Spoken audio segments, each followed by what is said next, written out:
Kung kailangan nating makaabot ng Sugod, is kailangan nating sumakay ng halos 70 kilometers pa papunta ron. So, let's go.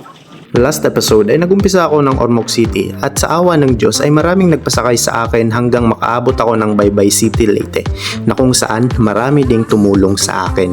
Kaya ngayong day 3 ang goal is makarating ng Sugod, Southern Leyte at kung makaya ay Liluan, Southern Leyte pa. Tata dito sa Tayondo, kung nandito na is magpapaalam muna tayo. Nung paalis na ako ay sakto namang dumating sila Tatay Ondo kaya nagpaalam na muna ako. Dili na sa kwan. Tay hato talaga ta.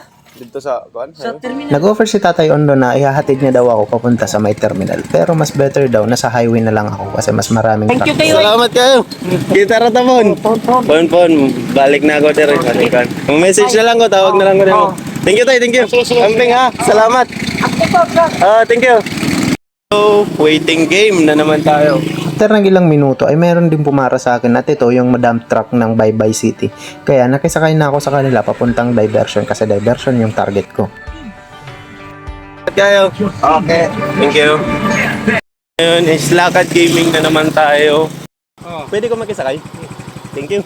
Buti na lang, na-timing ako si Tatay Toto na papunta din siya ng diversion kaya saktong-sakto dahil dun ako bababa. Let's go. Salamat kay Tay Toto. Asan? Papunta maasin dito? Sige. Thank you. So, andito na tayo ngayon sa may diversion. At pagkadating ko sa may diversion ay meron akong nakitang truck na nakaparada kaya nilapitan ko na sila at tinanong agad. Ano nga palang pangalan niyo, Tay? Jimar. Tay Jaymar. Nice meeting you po. Si Kuya Jason. At bago kami bumiyahe ay nag-almusal na muna sila. Inaya nila akong kumain pero hindi pa ako nakakaramdam ng gutom. Kaya nakipagkwentuhan na lang muna ako sa kanila at naitanong nila kung ano yung challenge na ginagawa ko. Kabayog. Mga taga Calbayog, let's go. Waray-waray. Mga papreho kami. Tagalog ako ng Tagalog, pero pareho pala kami ditong mga waray-waray. Agi, sulhaulog. Yan, so biyahe na tayo papunta ng Hilongos. Kasi hanggang Hilongos lang sila tatay. Kaya enjoyin na muna natin yung biyahe na. Let's go.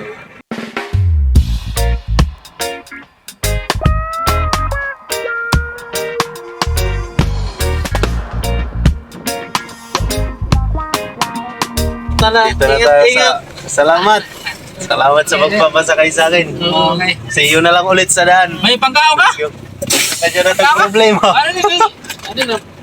Tintaw. Binigyan ako ni Tatay Jaymar ng 100 pesos pangkain daw. Grabe naman yung blessing na to. Thank you. Arayo pala mo. Oo nga ni. Salamat. Meron. At pagkababa ko lang ay meron agad akong pinarang truck at pumara naman. Saan kayo pupunta, boss? Punta kayong Bato? Hindi pa nga ako nakakapagsalita ng maayos ay pinasakay na nila ako. Hello guys, nandito na kami guys. Yan, hi guys. Salamat sa inyo. Isa ito sa pinakamasayang biyahe na nasakyan ko kasi nga nakikipagbiroan sila kuya sa akin at na-share din ni kuya yung naging experience niya. Iwang nakado karon Nagkaw na. Mao na ikiperan sa imo ha. Kasi before mag-pandemic ay naoperahan si kuya sa lungs. So, salamat kayo sa inyo. Kita ratamon kuya. Salamat. Amping. So, meron na naman tayong masasakyan na truck. Punta kang Matalom kuya. Let's go. Nakasakay na ulit tayo. Dito kay kuya. Ano pangalan mo kuya? Jubet. Kuya Jubet. Taga dito ka lang sa... Cebu. Ha? Cebu. Taga Cebu na ka. Thank you kay Kuya Jobet sa pagbabasakay sa atin. Salamat kayo. At marami na din kaming napagkwentuhan ni kuya at natanong na din niya sa akin kung kumain na ba ako kasi ililibre niya daw ako kung hindi pa. Punta kami ng Maasin ni Kuya at nasabi ni Kuya na ililibre niya ako ng pagkain ngayon. So maraming salamat kay Kuya Jobet. Tama no? Kuya Jobet. Maraming salamat sa kanya. At let's go Maasin. Here we come ni Kuya Jobet. Dito ay na-share ni kuya sa akin yung naging experience niya mula pagkabata hanggang ngayon na nagiging magaan-gaan na din yung pamumuhay nila. Pang-experience, inagram sa kong nagian na kuhan dyan mga kalisto na lang. Oo. Yagi sa mga matanor na kita na yung mga exhibition na. Bitaw. Kuhan kita na. Nakagi mo ko eh. Lisod sa bisaon na. Ako, ikadbay sa mga kutan. Man lang. enjoy life. Ay kalimot Ginoo, pamilya, importante yun ang pamilya. Ako na bro, nanana kami kan, na bro, wala kayo may kuhan ba? Pero na-realize na ko nga, pamilya, kung nakay-anak, nakay-asawa. Ay, yung pag-cheat ko, yun, dyan sanay ka ng loyal. Loyal yun, loyal. Nakay-kwarta eh. Tigom yun yun. Tegum. Oo. Sus, maabot ng panahon. Nakaanak, magawa ka, maka-experience yun. Sus, huwag yung lain mong kuhan. Sa ako, experience lang eh. Pamilya na mo, okay. Pobre man po, hindi. Gawa siguro sa upan dato, okay. Siguro, makakuhaan dahil. Lahi man tag-experience ito. Sa side na mo, pobre man yun, may hindi. Ngayon kita nga, muna ako eh, lahi pamilya. Napangayang may tagtabang, naaman pero tingin. Nahi mo tagtabang pero gamay ra. At dahil sa ganda ng kwentuhan namin ni Kuya Jovet, hindi ko na lang namalaya na karating na kami ng Maasin, Southern Leyte. At pagkadating namin sa Maasin ay nagaya si Kuya na kumain muna kami sa Jollibee. So, grabe guys. Unexpected nga ika nga nila. Nag-base na muna ako. Then, nandito kami ngayon sa Jollibee. First time kong makakapag-Jollibee ngayon dito. Kaya naman kumain na muna kami at maraming salamat sa iyo, Kuya Jovet. At pagkatapos namin kumain ay sumama na muna ako kay Kuya Jovet papuntang munisipyo kasi magtuturo siya kung paano gamitin yung truck na i-deliver niya. Demo siya sa truck na i-deliver niya dito sa Maasin City. At curious naman tayo para meron din tayong matutunan kahit na konti, di ba? Pagkapasok namin ng munisipyo ay agad naming nakilala yung city engineer nila. Kaya agad-agad nang nag-demo si Kuya sa kung paano nga ba gagamitin yung bagong truck na nabili nila. At pagkatapos mag-demo ng Kuya Jovet ay sinundo na kami para bumalik sa City Hall at ibigay yung resibo ng binili nilang truck. Kaya mega shoutout sa Ardac Transport. Sa mga oras na to ay maghihiwalay na kami ng landas ni Kuya Jovet kasi siya papunta na ng Ormoc at babalik na ng Cebu. At ako naman ipagpapatuloy ko na yung journey hanggang makaabot ng Sugod, Southern Leyte. Siguro kung alas 10, pero alas 10 sa Gabi, masakay ka. Masakay ka, Groble pa Cebu. Thank you kayo, amping ha. Pero kita ratapon. Thank you, amping ha. Salamat, let's go. Grabe guys. Binigyan tayo ni Kuya ng 100. Pagpanihapon daw. Join na lang muna natin yung journey na to. Let's go. So, kung kailangan nating makaabot ng Sugod, is kailangan nating sumakay ng halos 70 kilometers pa papunta ron. So, let's go. Buti na lang hindi nagtagal ay merong nagpasakay din sa atin. Patri Burgos?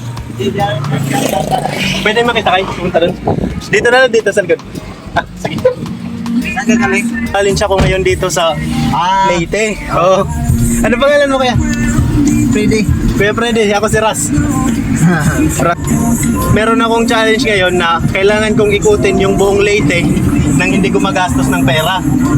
Aasa lang ako sa kabaitang loob ng ibang tao, sa pagkain, transportation, at saka sa matutulugan kapag naabutan na ako ng gabi. First time mong magpasakay ng ganito? Ako, maraming beses na. Buti na lang, nakatiming ako kay Kuya Freddy. Pagkanin mo. Galing mo. Sasakay. Thank you. Ngayon, inaaya tayo ni Kuya Freddy. Sakto no, Kuya Freddy. Na kumain daw sa kanilang bahay. So, hindi natin naayawan kasi grasya yan. Blessing yan. Maraming salamat Kuya Freddy. Let's go. Shout out sa mga taga Ibarra. Taga Ibarra ka no. Shout out sa mga taga Ibarra, sa mga nakakakilala kay Kuya Freddy. Isang napakabait na tao. So, tara. Biyahe na muna tayo. So, nandito na kami sa bahay nila Kuya Freddy. Sige ka. Dito tayo sa tambayanan nila Kuya Freddy. Shoutout nilang Kuya. Okay. Tay or Kuya? Kuya. Kuya Manny. Thank you po. Ito yung mga pagkakataon na hindi ko ina-expect sa biyahe na to. Grabe yung blessing. Mga hindi inaasahang tao na makakasalamuha. Grateful lang talaga ako. So, kain na muna kami ni Kuya Freddy. Let's go. At habang kumakain ay marami kaming napagkwentuhan ni Kuya Freddy mula sa challenge, kung saan na ako napadpad, at marami pang iba. Kaya maraming salamat kay Kuya Freddy. So, balik na naman tayo kasi tapos na tayong kumain at magbabantay na tayo. Salamat sa pagkain Kuya Freddy. Let's go. Kahit na nagbabantay na ako, ay sinamahan pa rin ako ni Kuya Freddy hanggang sa makasakay ako sa susunod na ride. So, alam nyo na, number 1 na pupuntahan nyo dito sa Maasin, si Kuya Freddy. At sa mga gustong bumisita, sa mga gustong magdagat, meron silang resort dito sa Ibarra, sa Maasin City. So, come on. Salamat, Kuya. So, nakasakay na tayo papuntang Thomas Opus. At si Tatay Rogelio yung nasakyan natin.